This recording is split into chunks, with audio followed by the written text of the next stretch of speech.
Minerva's Den is not just any old piece of downloadable content. With masterful pacing and excellent storytelling, it's a beautifully told tale and the gold standard for how to fashion a short story within an existing video game universe. Subject Sigma is approaching Minerva's Den. He must not reach the Thinker. Detonate the tunnel!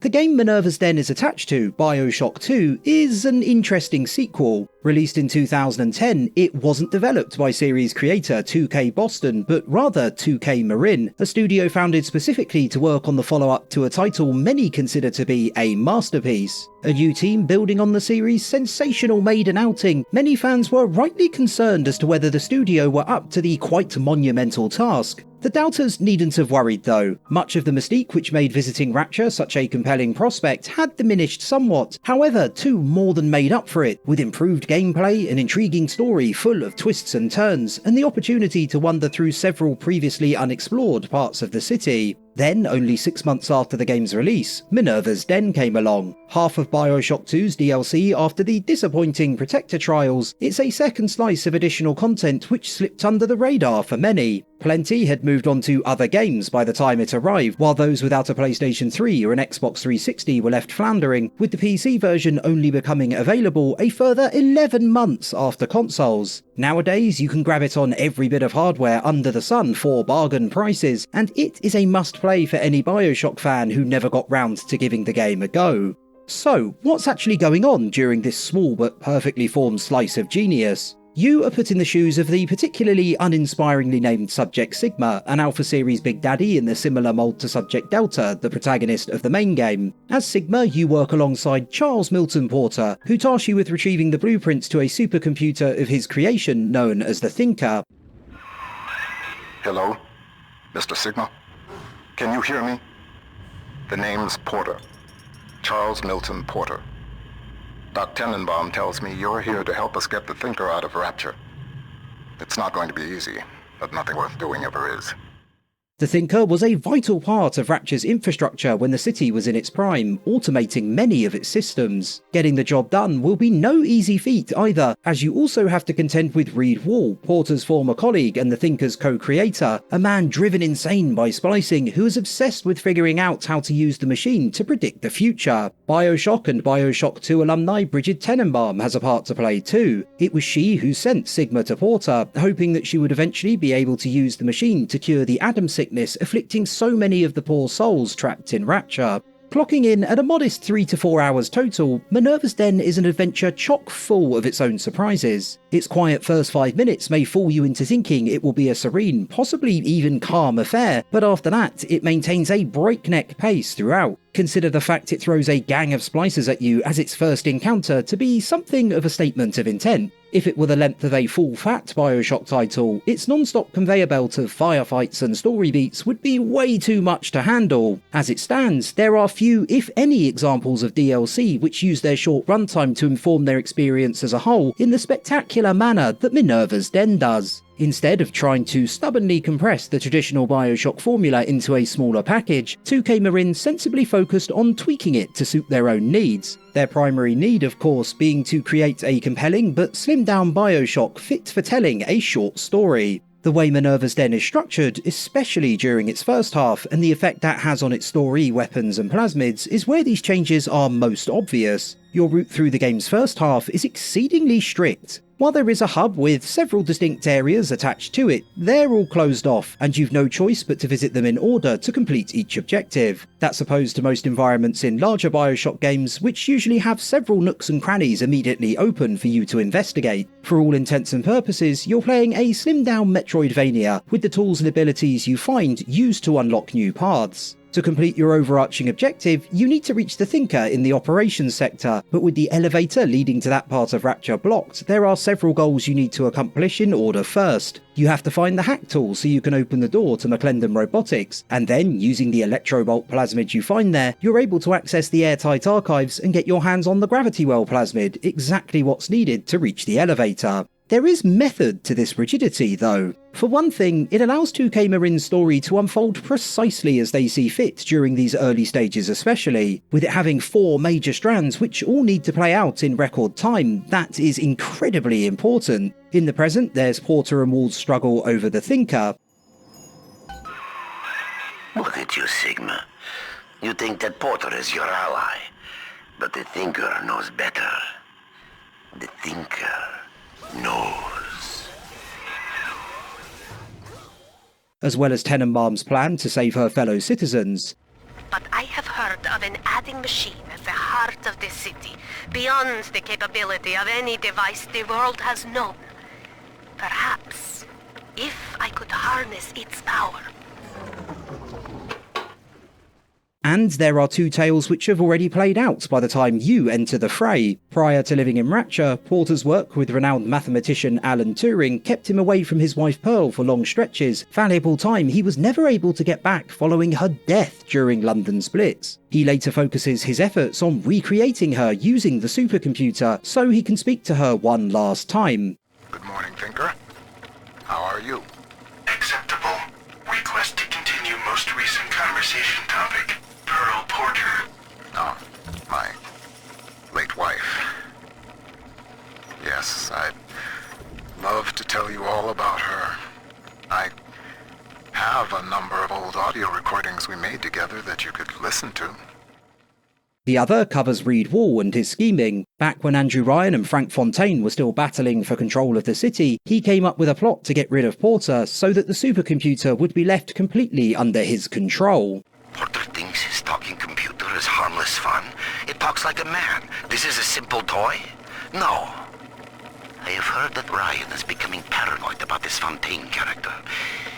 If Porter were implicated as a criminal, I would have the Thinker to myself, as it was meant to be.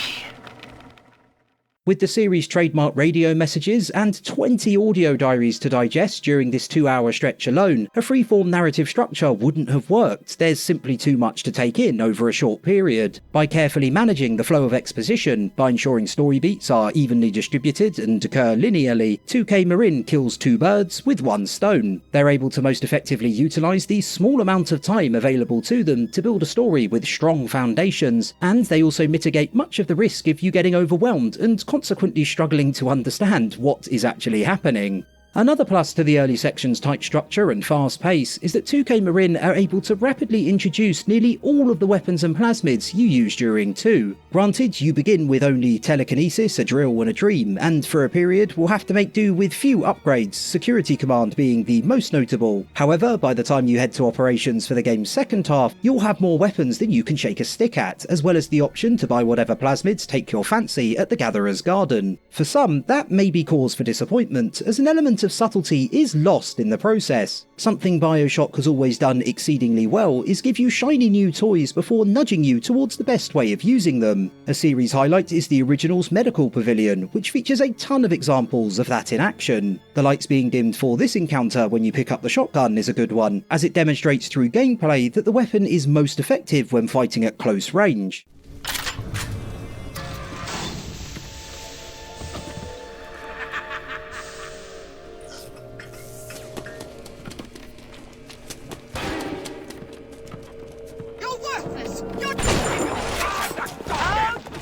Because of its brisk tempo, little of that remains in Minerva's Den beyond the very rare bit of tutorialization. It might not sound like it, but that is actually a positive. If you're playing a BioShock 2 add-on, it's highly likely you've played, at minimum, the main game, and probably its predecessor too. Making sure you're properly acquainted with how weapons and plasmids best function in the original, and are then reacquainted with them in a sequel, makes total sense. As part of a DLC a ways down the line, which will mostly be played by those familiar with the series, it's not so necessary. In Minerva's Den, you're able to jump in and quickly get kitted up, so you can then begin laying waste to anyone who dares get in your way in whatever manner you like. BioShock and its sequel have a wonderful ebb and flow to them. Sometimes you'll be knee-deep in splicers or fending off a hulking Big Daddy, doing everything you can just to survive, the next enjoying slower, more contemplative moments. That's not an experience 2K Marin seemed keen to replicate. What they provide instead is a BioShock combat sandbox. New weapons, plasmids and upgrades are handed out at an astounding rate, and even early on you're able to earn enough Adam that you can purchase whatever upgrades fit your personal playstyle. Starting out with a very meagre supply of equipment may initially be constricting, but it doesn't take long before you'll be armed to the teeth with whatever setup best suits you.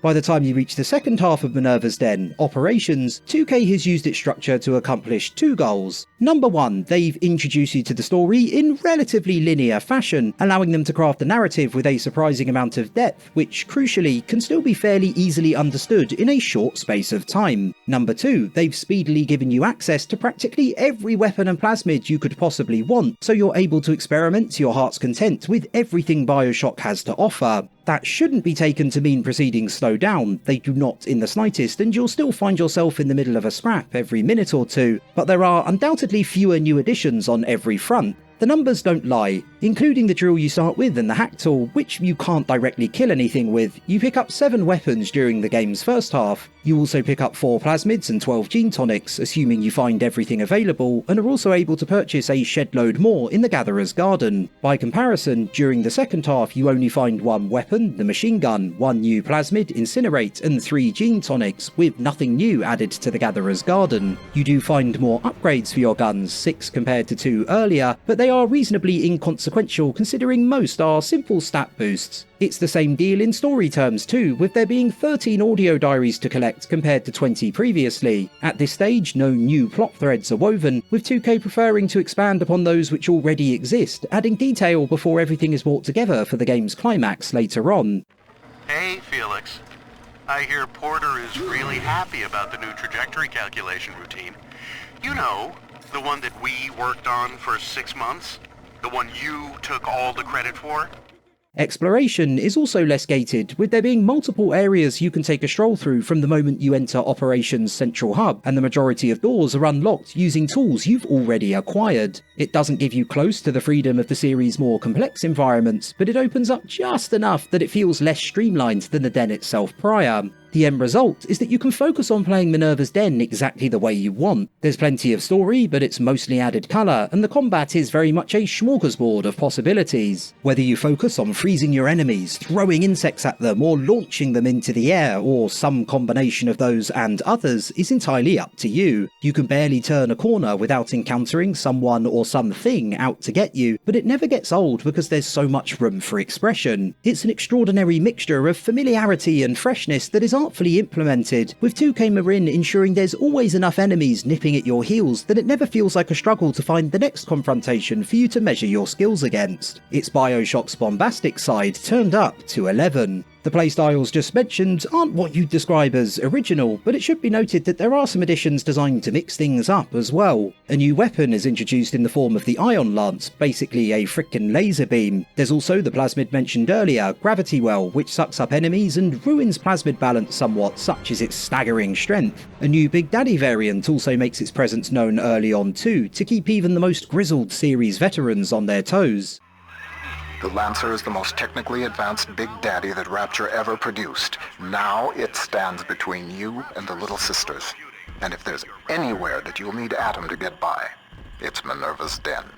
The regular Rogues Gallery of Splicers is also present, with the Fiery Brute new to its cast of killers. In spite of these inclusions, you won't really be doing anything you've not done many times before. Combat mostly revolves around entering an area and clearing it of splicers before having a good rummage round, or it being quiet at first before you're suddenly rushed. Occasional tussles with Big Sisters and Little Sister defense sections serve to break things up, however no combat in the game particularly breaks the mold. Likewise, when it comes to exploration, there's not a whole lot you won't have already encountered. While you certainly have more room to manoeuvre later on, progression still mostly revolves around eventually finding the path you need to take, realising it's blocked, and hunting for the item or switch required to clear said path. There are 1 or 2 interesting tidbits, such as a puzzle which requires you look at books on Wall's shelf to crack one of his locks, or a hidden minigame it's entirely possible to miss, but those are very much the exceptions which prove the rule. None of this should be taken as criticism though. As discussed, Minerva's Den is not about creating something completely new, an experience unlike anything the series has to offer. Rather, it's about taking the existing BioShock formula and compressing it in a sensible manner so that it's just as brilliant spread across a shorter runtime. Introducing a raft of new mechanics on top of its swift pace and structure, new story, and the wealth of playstyles available from near its beginning would have been the point the scales tipped too far towards the overwhelming side of things.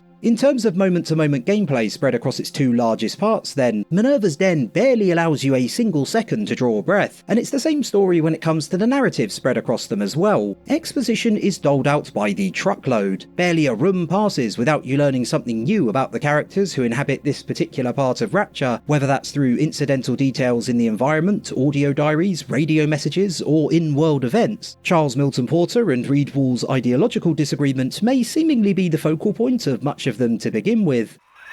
Porter's time is done, friend. And now you collude with this traitor to steal the Thinker away from me? Sigma must be removed from the equation.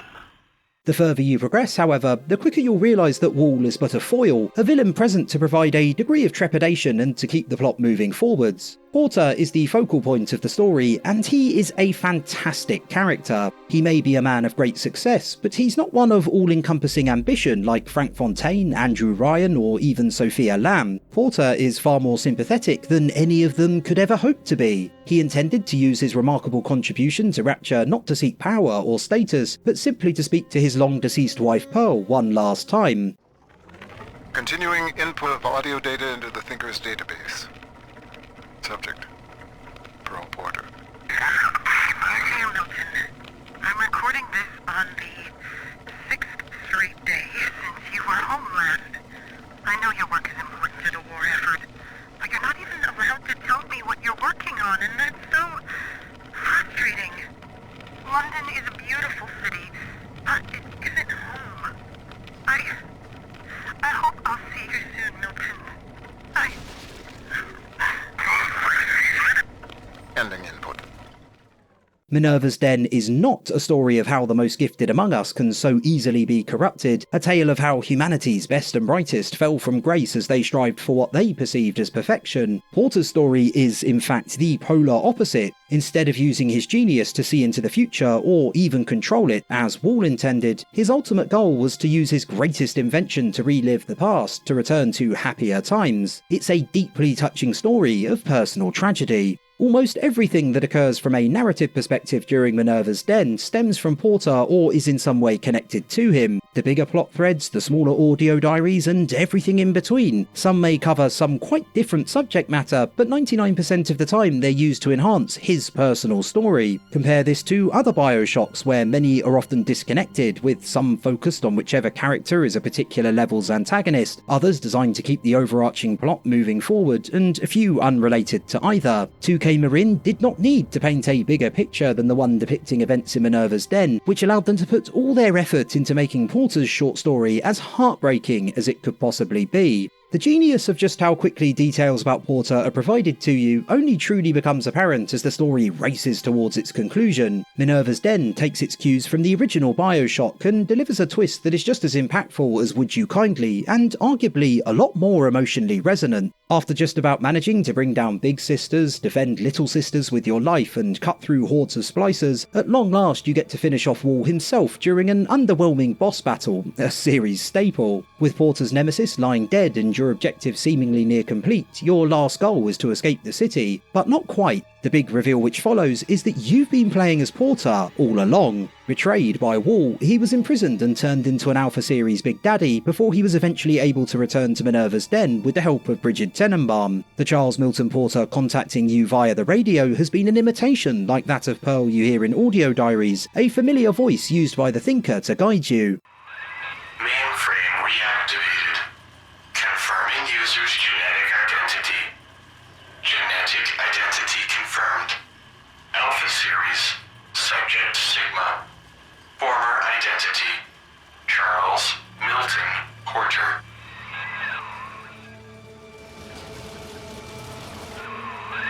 Welcome back, Milton.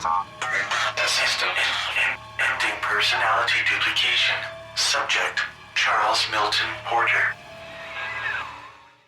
Suddenly, in retrospect, Minerva's Den's structure and pacing having such a great effect on the flow of both gameplay and exposition begins to make a lot more sense. Minerva's Den is not simply an attempt to pack in as much as possible into a short runtime, it's meant to act as a kind of brief autobiography, not only for you the player, but for Porter himself. You discover his tragic past, and Porter becomes reacquainted with it at the same time. With so much backstory needing to be delivered over such a brief period, the pace of gameplay could have never been anything other than astoundingly speedy. From its start to its end, it was crucial Minerva's Den progressed rapidly. DLC of its type only has a limited time for events to unfold, and so 2K Marin had to keep you moving at pace from area to area, from encounter to encounter, and from story beat to story beat. With so much about Porter needing to be revealed, any period spent focused on quieter intermissions would have honestly been time wasted. In Minerva's Den's final moments, once you've uncovered the truth, events conclude with a final brilliant splash of ingenuity. After several hours of non-stop action, 2K Marin finally takes their foot off the pedal.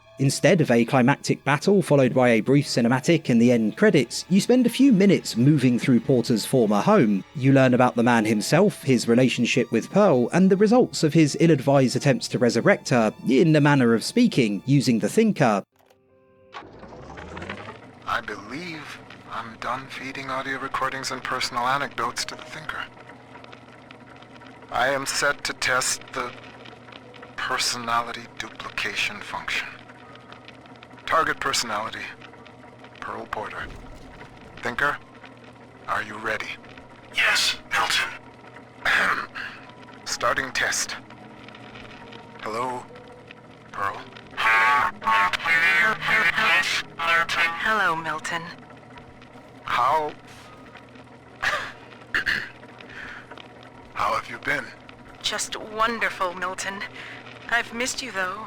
It's been so long. Pearl,